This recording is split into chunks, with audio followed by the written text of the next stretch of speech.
This is December 12th, 1998, Norris, Tennessee, in the McNeely Municipal Building. And we have before us one David Bowling. Would you tell us about yourself, David? Well, I don't know whether I'll tell you all of it or not, but I am David Bowling. I have been your friendly Ford dealer in Clinton for, something like 18 years, and then I was your county executive for 20 years, and now I'm an available consultant and lobbyist and intergovernmental relations meddler. And we are interested in recording some of your experiences with Norris and TVA earlier days. Can you start with when you came to Norris, from where? Well, from where was Knoxville. We came out here, we moved into 27 Dogwood Road on August the 9th, 1934. And the reason I remember that so vividly, it was my younger sister's birthday. And it was a good place to start a birthday off because it was a total new experience. Norris is at that time was unlike any other town in the country. It was all new. The people were all new. And it gave an atmosphere of change or excitement that not many communities enjoy. And my occupation at that time was a student. And I was in the first class that went a full 4 years to Norris High School. And that was an interesting chapter in my life because Norris High School was not like any other school. We didn't get grade cards. And we had a whole lot more relaxed atmosphere than some schools had. That may be good, it may be bad, I don't know, but I think it gave us the opportunity to have a rounded education instead of a specialty education. And the exposure that we had with so many new people and new ideas was stimulating. And I think we all grew from it. And I remember a thing that sticks out in my mind that was important to me then was passing football with James Roosevelt, who of course was the son of the president. He was down here doing some kind of a sabbatical, I guess, with the forestry division. And he was living with a family, George Olson, who also lived on Dogwood Road. So in the afternoon when he'd come in from work, I was just a boy then, but I liked football and they had bicycles and all, and they had a long driveway that served 4 houses. But he'd either ride my bike up and down the driveway or we'd pass football or something like that. And I later on figured, this is kind of unique because he comes from a fairly prominent family and a very important father, and to be exposed to people of that nature tickled your mind a little bit. And then I had the opportunity to be a student guide for his mother, Eleanor Roosevelt, when she came and visited Norris. So these are things that happen as a result of Norris. Not any other community would be, of this size, would be host people of that standing. So it was an exciting time. It sounds like an exciting time. Now, David, what did you find most difficult in this new town, this new surroundings? I didn't find a difficulty. Everything was great. I don't remember being perplexed on anything because I enjoyed it. And no, I didn't have any difficulty. Why don't you tell us something about your family? Your father was with TVA? Daddy was an operating engineer, which in everyday understanding, he operated cranes, cableways, derricks, and was real good at it. And he came to TVA from Panama.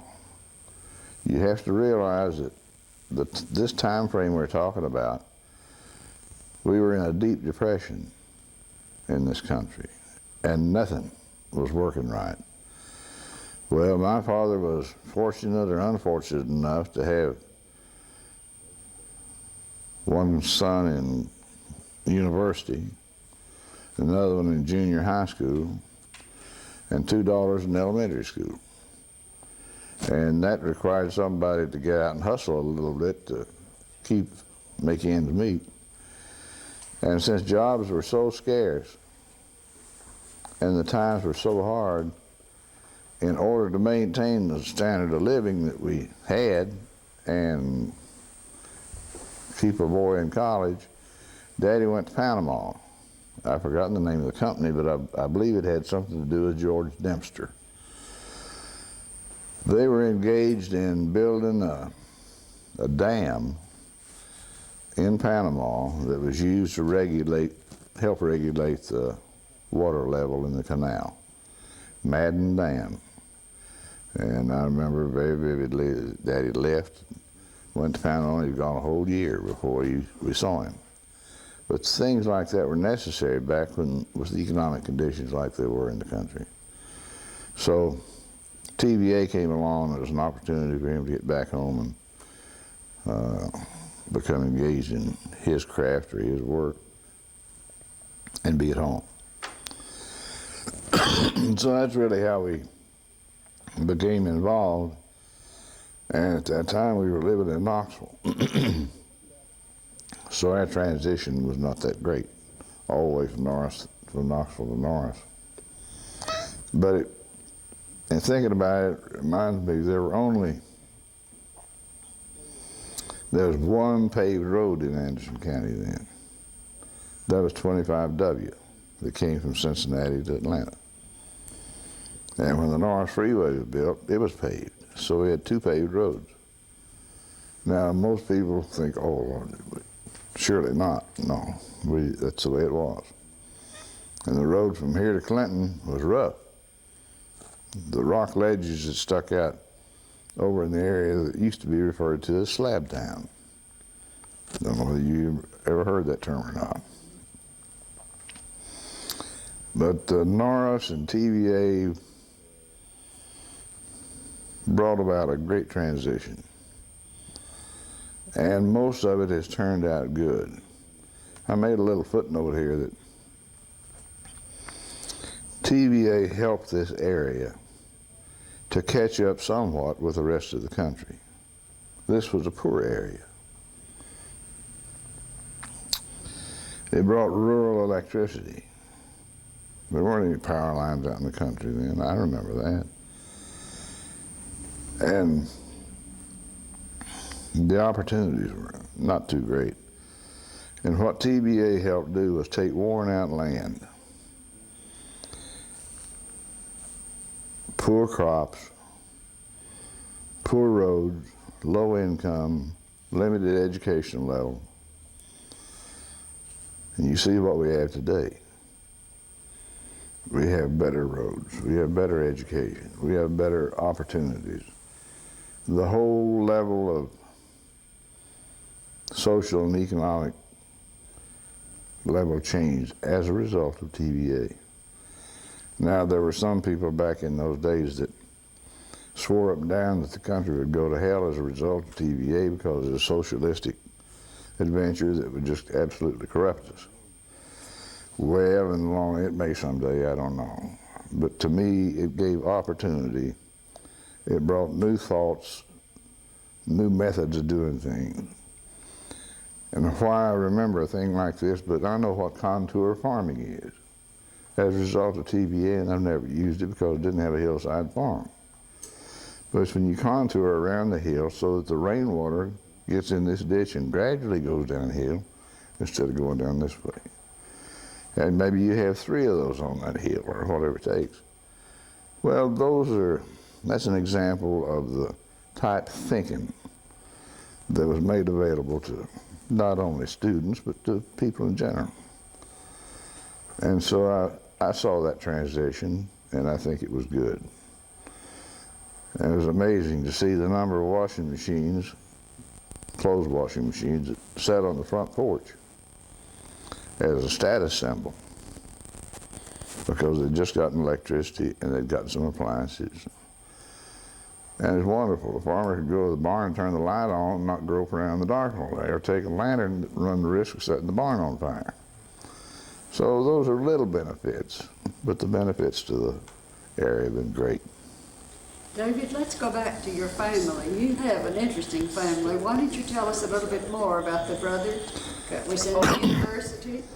Okay, Sarah, you asked about my family. I won't take up a lot of time telling about it. I'm proud of my family. There are 4 siblings, 2 boys, 2 girls, 2 blondes, 2 brunettes, 2 born in August, 2 born in November. So that's kind of the way we break out. My brother and I are the 2 older members of the siblings, and I guess everybody needs a role model, and I was lucky enough to have one in the house. My brother was an outstanding boy, as I look back. We didn't always agree, and I think he probably boxed my ears a time or two, but he had good quality of thinking even for a boy, and that's carried on into his adulthood. And I was so impressed. He graduated from high school when he was 15 years old, and he had his degree from UT when he was 19. And he had his master's from the University of Chicago, I think, when he was 22. Well, you know, that's moving in kind of a hurry, but I guess he had the mental ability to do it, and that's one thing I think he kind of left the bowl kind of dry by the time I got to it, because I couldn't do that.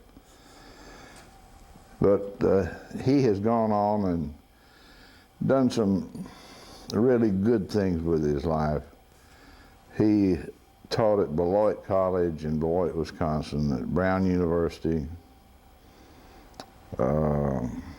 He was president of Earlham College for about 20 years in Richmond, Indiana.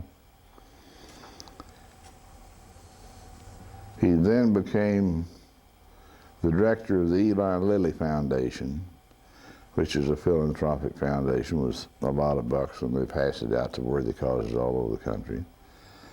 And he went from there to being the director of the Association of Foundations, which meant that the Lilly, the Kettering, the Sloan, the General Motors, the Ford Foundations all belonged to this organization. He was their director. And he's had such a multifaceted life. During the war, he was a war correspondent with ONA, Overseas News Agency. And so that took him to Germany and Italy and France and all over. He's a good writer. And from I guess an intellectual standpoint, he's been able to be an All-American. He wouldn't have made a very good football player because he's not that big. But I've had him kind of as a focal point, or maybe a marker to go by. And I think that he probably helped me gain direction and get my compass set right 2 or 3 times in life. Carolyn lives in Knoxville, Sergio lives in Oak Ridge, and both of them, they were more musical than I. And Carolyn had a real good voice, and she took some training, and Sergio was good on piano, and they had a rich contribution to make to our family. And I'm particularly proud of the family because out of 4 siblings,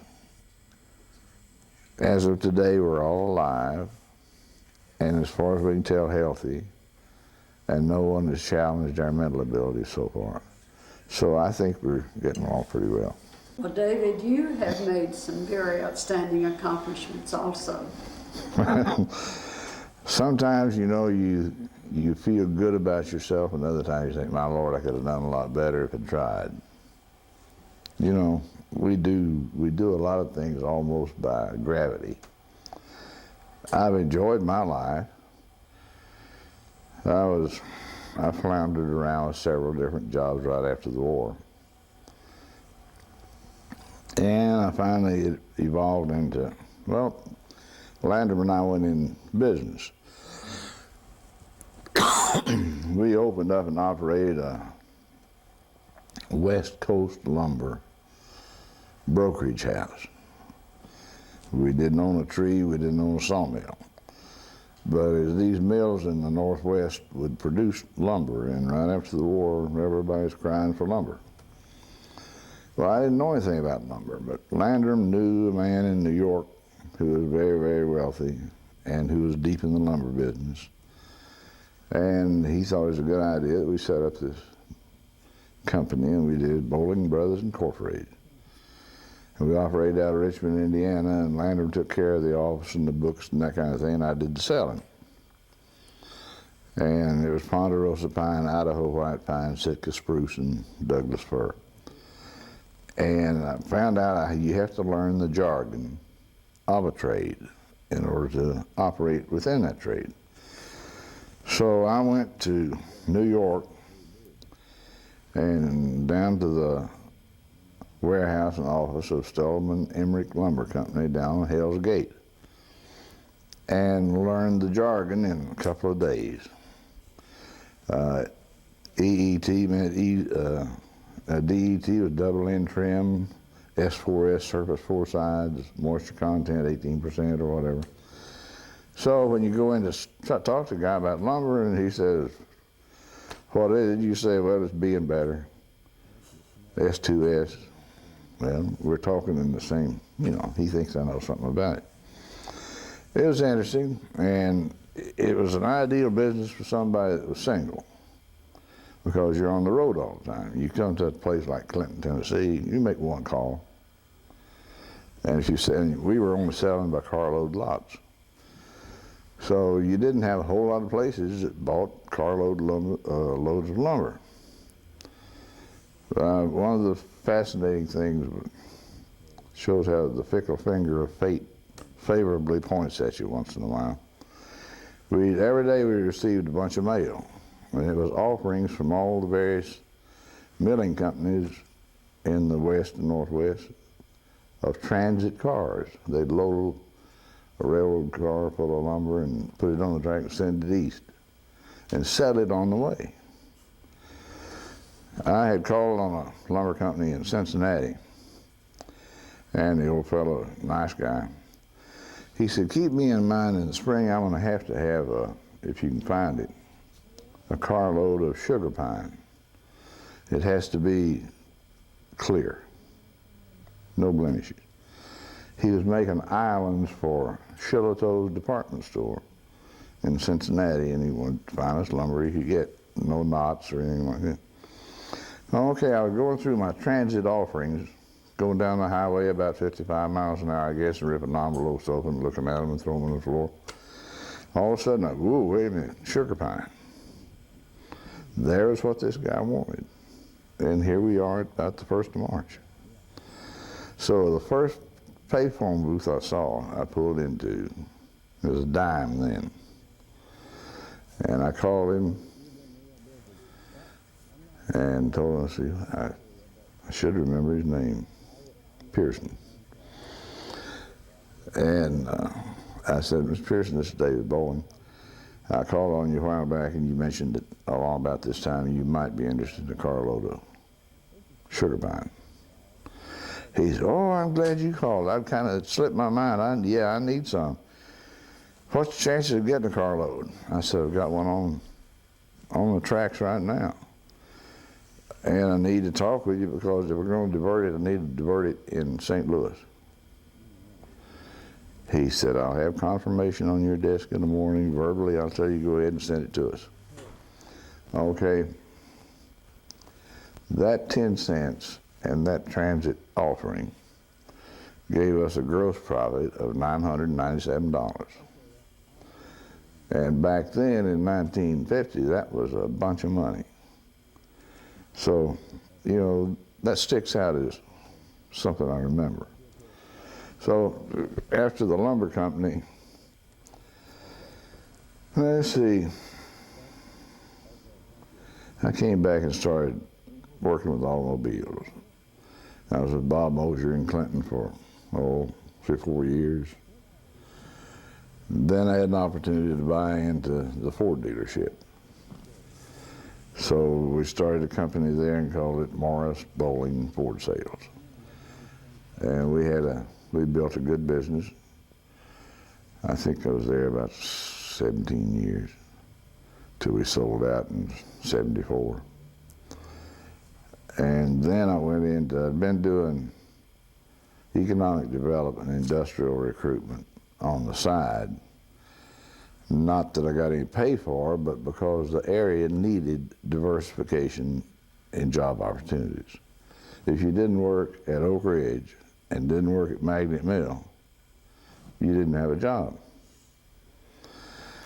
And so I'd go on these recruitment trips when we learned that a certain company was interested in making an investment in some part of the country.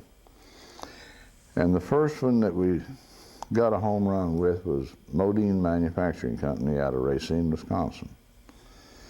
Made 2 trips to Racine and met they're very high type people, very high quality people. I even met old Mr. Modine. He was an eccentric a little bit. He'd come to work, you know, he had his money, his millions and so forth, and he'd have his tennis shoes on, baggy breeches and a shirt, and he had a little lab. And sitting talking with him one day, it became known to him that I was a Ford dealer. He said, I have a great tie with Ford Motor Company. Said, Henry Ford really is the man that put me in business. He said, we were making radiators and we were doing them small jobs for White and Mack and whoever would buy them. And he related that he went to visit Mr. Ford, see if he could get some of Ford's business. Said, we talked for a good while, and I could tell we were getting along pretty well. Finally, Mr. Ford said, well, I'm going to give you an order. I hope you can fill it. I need 1 million radiators for Model T Fords. He said, scared me to death. But I didn't tell him I couldn't do it. And we got out and we went to work and we hustled and we begged and we borrowed and did everything we had to do, and we filled that order. And we were off and running. And that was the start of Modine Manufacturing Company. Let's go back and start about Norris School a little bit more fully. Well, Norris differed from the ordinary public school because the whole concept was different. And the students were given more flexibility and more latitude in pursuing what you wanted. If you wanted to spend 3 hours in the chemistry lab, you could do it. If you needed to spend 2 hours in math, you could do that. There was that kind of flexibility. And what made it work was, I don't know who in TVA was smart enough to do this, but they pulled together some outstanding minds. Most of them were fairly young teachers, but they were of a different warp and weave than you customarily thought of a teacher back then. They weren't staid and set in their ways. And W.D. Barnell was the science teacher. He taught general science, he taught physics, he taught chemistry. So he had to be a pretty versatile person to cover those 4 subjects as well as he did. And he would provoke you. He'd make statements that weren't true, that he hoped you knew they weren't true. And, he was a tough guy. And there wasn't a great deal of attention back then paid to social studies. And there was here. And Mr. Herzl was social sciences. And one of the outstanding teachers that I had that I never will forget her is Wilma McVeigh. She taught math and anything else she was required to or needed to. And she was tough, but she was good. There was an occasion when I was supposed to have done something, and I don't remember what it was, but I remember I said, well, now, Ms. McVeigh, my intentions were good, She exploded. She said, "David, listen to me. The road to hell is paved with good intentions." I'll never forget it. And I guess maybe it had a little bit effect on my outlook on things, but I'll never will forget that. She got real red-faced, grabbed me by the shoulders, and she was an outstanding person. How many students and how many grades did you have in this one school? At one building, you had them from grade 1, from kindergarten to 12, K through 12. And in my graduating class, I think there were 36 or 38. So it wasn't big. Now that was due to the blending of the Glen Alpin County School, Andersonville County School. Those students were brought to Norris, which gave us a bigger population and made our class go up to 36 or 38, whatever it was. We had good English teachers, Ms. Sample and Ms. Galloway.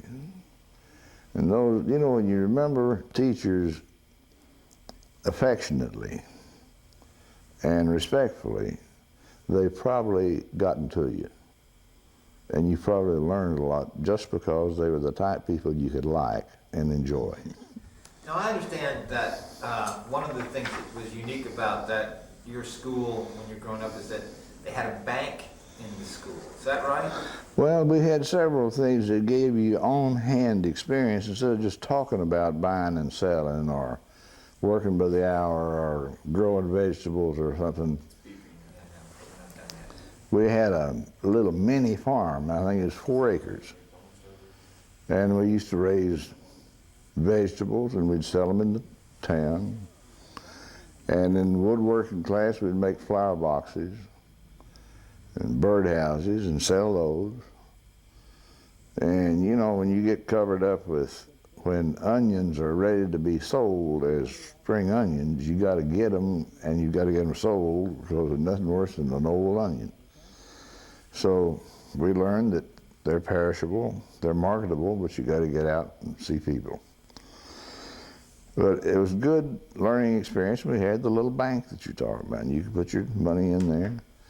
And after a certain period of time, you could see that you earned money while it was just sitting there. If you wanted to borrow it, you could borrow it. So it, you know, it wasn't just something we read in the book. We were doing it. And I guess it takes maybe more time to do it that way. One aspect of the school that is probably worth mentioning, it was a new building. Now, we came to that building from Hilltop Lane, where we had a whole bunch of little houses up there that we used as schools. And they were heated by a pot-belly stove. So we went from sort of primitive to very modern. And that transition was welcome because you didn't have to carry coal in, didn't have to carry ashes out. But we had that mix in Norris School. We went from primitive to modern. Norris High School, at that time, or Norris, yeah, they called it high school, they had all of it, was the first electrically heated school in the country. I don't know what the light bill was, but it also had the lights regulated by a photoelectric cell, so when the candle power dropped to a certain level, the lights would come on. And we used to make a joke about it. We said, well, really, what happened, the reason the lights came on, a buzzard flew over. So, you know, but it was a different building. Now, after the county took over Norris High School, they got rid of that electric heat in a hurry, so that tells me that the bill must have been pretty high, and it went to coal. But that's just a little facet that I thought was worth mentioning. Now, speaking of the electric, you know, wasn't most of the homes all electric as well? There were 2 levels of housing. The houses on Oak Road and Garden Road were made of cinder block. and they were heated with coal stoves. And the houses you see close around here were heated with electricity.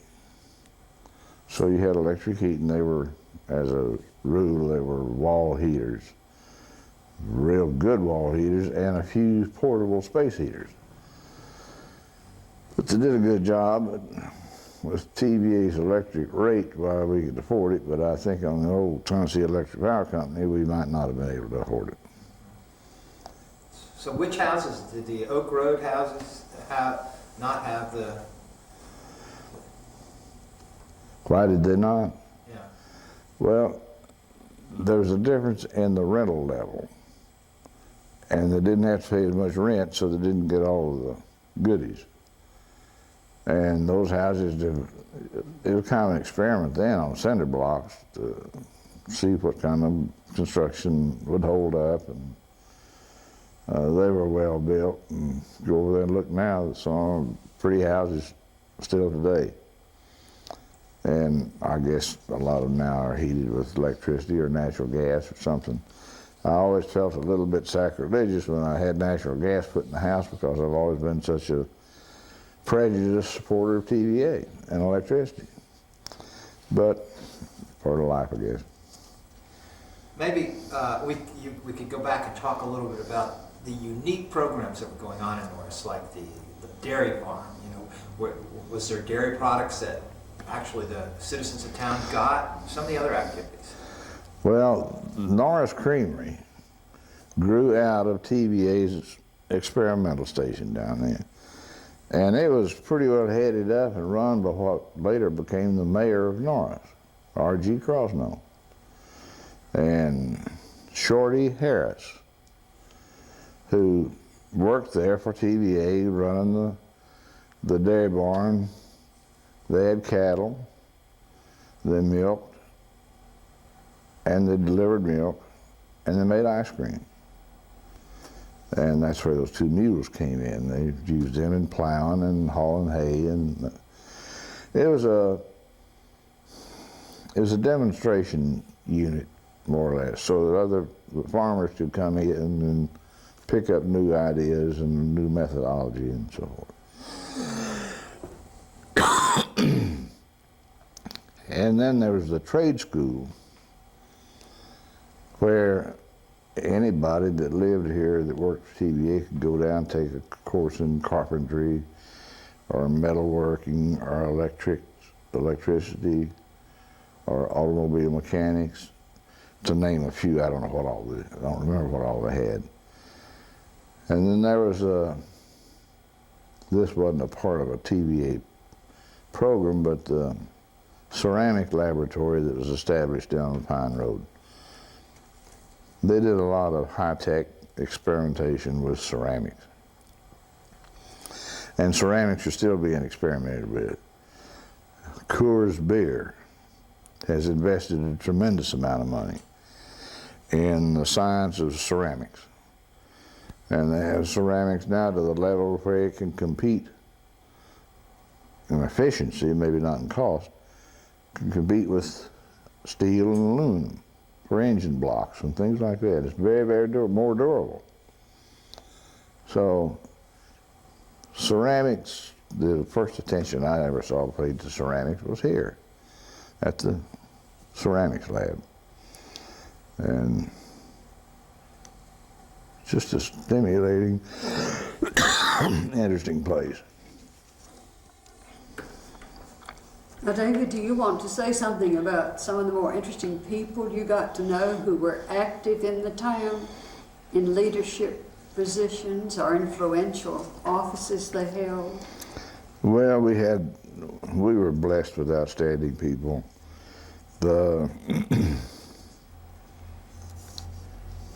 In later years, I learned to appreciate the fact that I'd had casual conversation with David Lilienthal delivering his paper. Well, he was not the original chairman. The chairman of the board of TVA was A.E. Morgan. He came from presidency of Antioch College in Yellow Springs, Ohio, and became, Roosevelt appointed him chairman of the TVA board. And also on that board was David Lilienthal and Harcourt Morgan. And Harcourt Morgan was the chancellor of the ag school at UT. So there were three outstanding people there, and later on it turned out that they had very different philosophical approaches to what TVA did, and that put Morgan and Lilienthal kind of at cross purposes. And it turned out that Lilienthal prevailed. He was more of a hard businessman, and Morgan was more of an idealist. But it took mixes of that kind to give TVA the flavor that it had and help it to accomplish the things that were accomplished.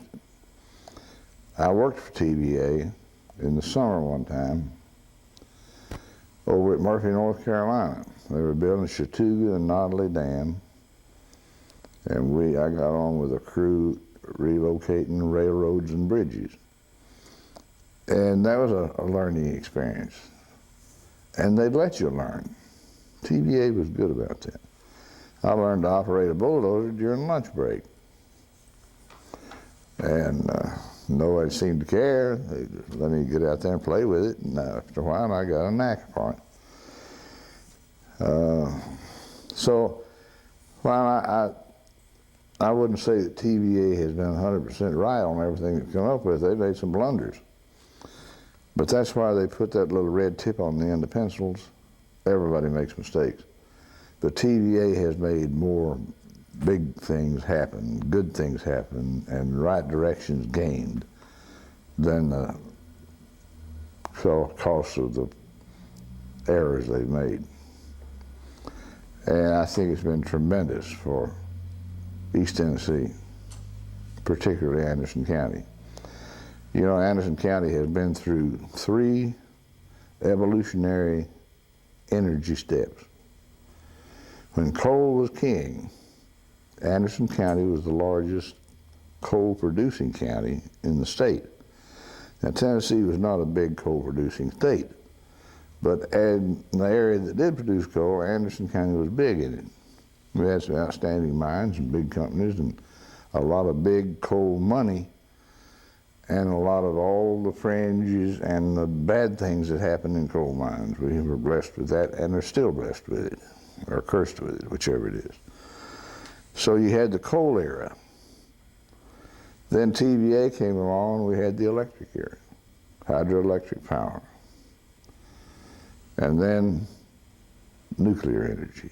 All 3 of these major, profound energy evolutionary changes happened in Anderson County.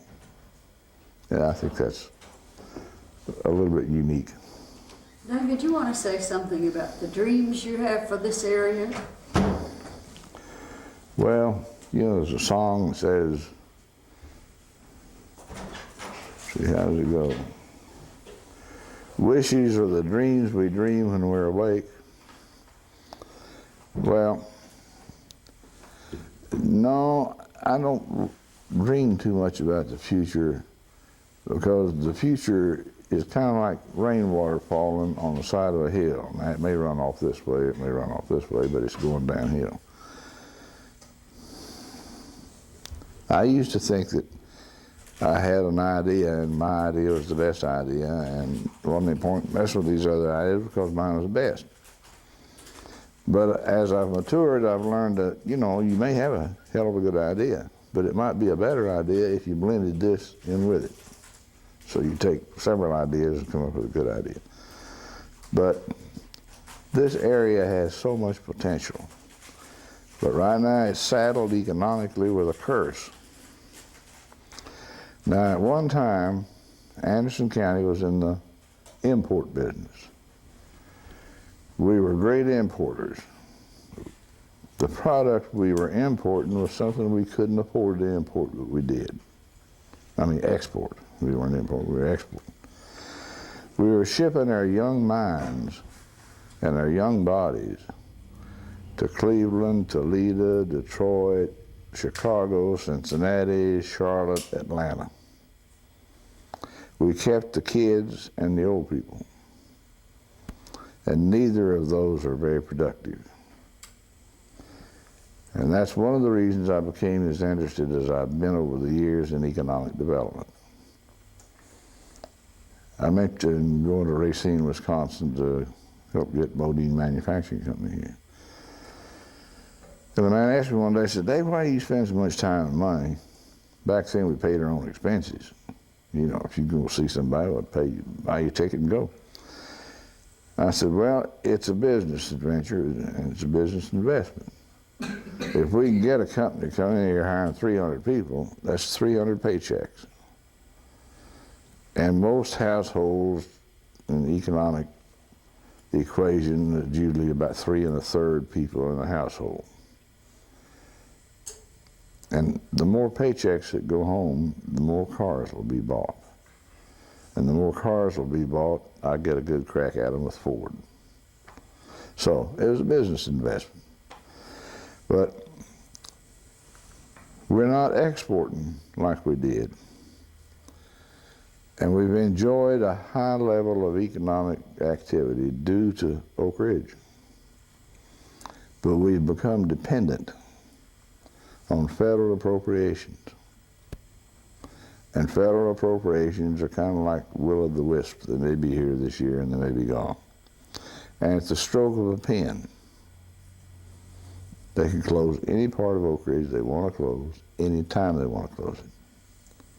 Now, they're going through a lot of gyration right now trying to rehabilitate or reactivate some of the plants that they no longer need. And so they're spending millions of dollars to clean the radiation up that may be in those buildings, to make them usable.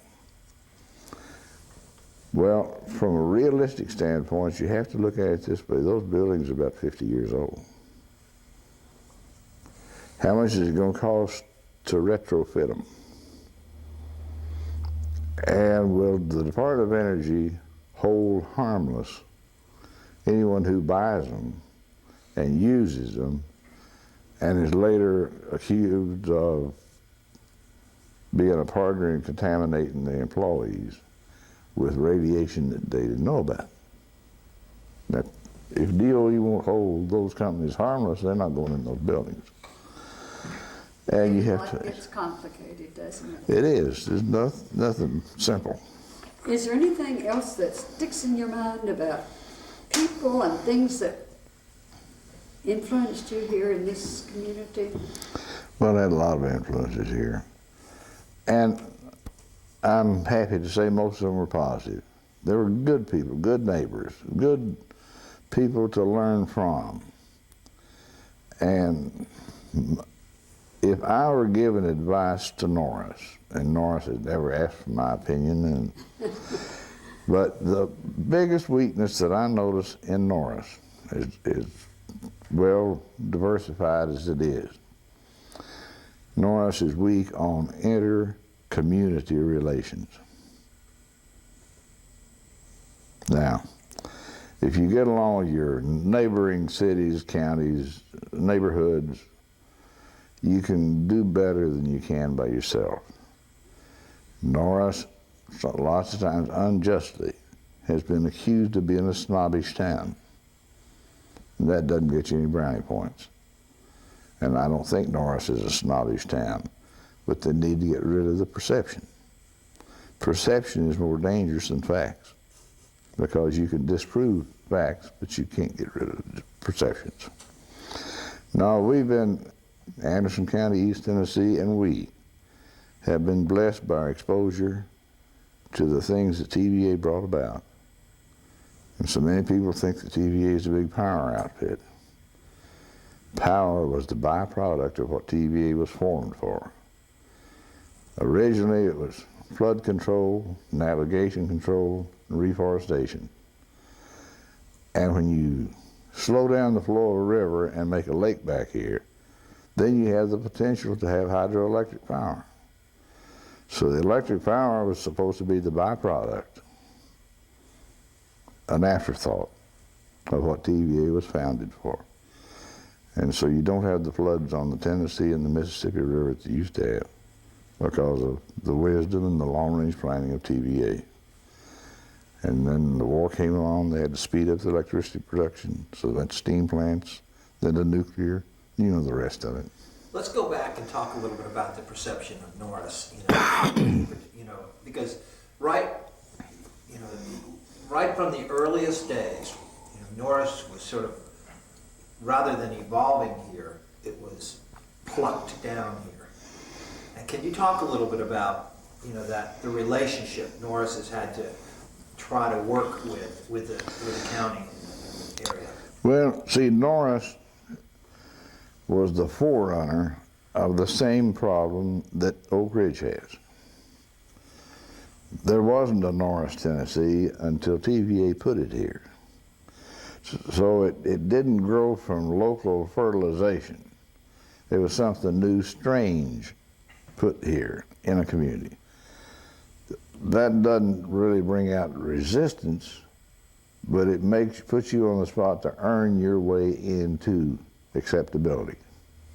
Sometimes we don't put out the right amount of effort to do that. Oak Ridge has the same thing. Every corner of the country has a representative in Oak Ridge. Lots of countries have representatives in Oak Ridge. It was new. It was brought here, and in a field of science that nobody knew anything about anyway. All the cleanup and everything that's going on right now is a result of mistakes that were made because technology had not caught up with their capability of producing. And so now we're having to lick our cap over. But perception should not be what you have imagined in your mind. You get to know people. I've run into a lot of people that I didn't like when I first met them. Didn't like them. But when I got to know them, I liked them. And that's the way it works with communities. It's the way it works with people in general. If you go to the trouble to know somebody, you usually like them. Do you have any advice on how Norris could improve this relationship with the county and the area? It's a one-on-one thing. You can't pass a resolution in city council and get it done. It has to be people to people. I think if the Lions Club took membership from all over the county instead of Norris or this area, if the Clinton Lions Club took membership from Norris or wherever people want to join, you get this flow and exchange of ideas and perception changes. But it's exposure of people to people that changes perceptions. How about, what was his social life in Norris like? Oh, it was great. They had a big community center. I'm glad you mentioned that, because that was a hub. Great big frame community center, the big gymnasium in it. Commissary where you could buy work clothes and gloves and shoes and things like that. And a soda fountain. And then across the commons up there was a TVA cafeteria where all the workmen that lived in the dormitories ate their meals. And the community building turned out to be sort of a focal point for the whole town. Kids could go up there and play volleyball or basketball till the adults ran them off. And all kinds of meetings were held in the community building. And my first exposure to polio and the March of Dimes was in the community building. And that became an institution in Norris. Every year they had the president's birthday ball. And all the money they made off of this dance went into polio treatment or study. The garden clubs and the library and things like that were all in the community building. And I had a very lavish job back then, carrying the Knoxville News Sentinel. Well, that's where they dropped the papers off for us to pick them up. And so I wound up spending a lot of the money I made on paper buying brown cows at the commissary. But churches held their services in the community building before they built. I remember going to Sunday school in a box tent at the side of the community building. Just walled up and had a little stove in it. Worked fine. And I think that my nearness to religion was just as good there as it ever was in the Baptist church. So you can see Norris is widely diversified. Anything you wanted to learn, you could. And had such outstanding people back then that gave of their time and their education and their interest. So there's more to be gained by having been exposed to TVA than lost. But I was fortunate to grow up in a family that had a lot of love and a lot of caring, an understanding father and a very understanding, devoted, and determined mother. And whether we turned out good or bad, we've enjoyed it. This has been an interesting experiment. The whole TVA thing is, I don't know, I think a lot could be patterned for it because a lot of social problems were eliminated, non-existent in this town because of the activities that were made available. A busy mind doesn't get in trouble. An idle mind gets in trouble. So we were lucky to live here and be exposed to the quality of people that we did. Well, I've enjoyed this. I hope I haven't taken up too much of your time. But you talk about one thing and all of a sudden it brings into your mind something else you'd forgotten about. That's why I wonder if we don't need another chapter with you. And you know, the Norris police used to be the closest thing to the Canadian mounted police. They used to ride horses. Really? Yeah. I didn't know that. They had a stable out here on Reservoir Road, and there were these fellows with their campaign hats, Sam Brown belts, uniforms, boots, and at night you hear the clompety, clompety, clompety, clompety on patrol. Now, not many people have seen the Norris Mounted Police. This thing of politics now, I ran for county executive in 1978, and I was successfully reelected 5 times. Now I got, I guess, maybe greedy or something. The 6th time I got beat. And that doesn't bring on bitterness. I got defeated in politics. And politics is like the fickle finger of fate. You don't know where it's going to point next time. But life is interesting, and if you have your health, you're wealthy. If you don't have your health, you're broke. You hear that, David?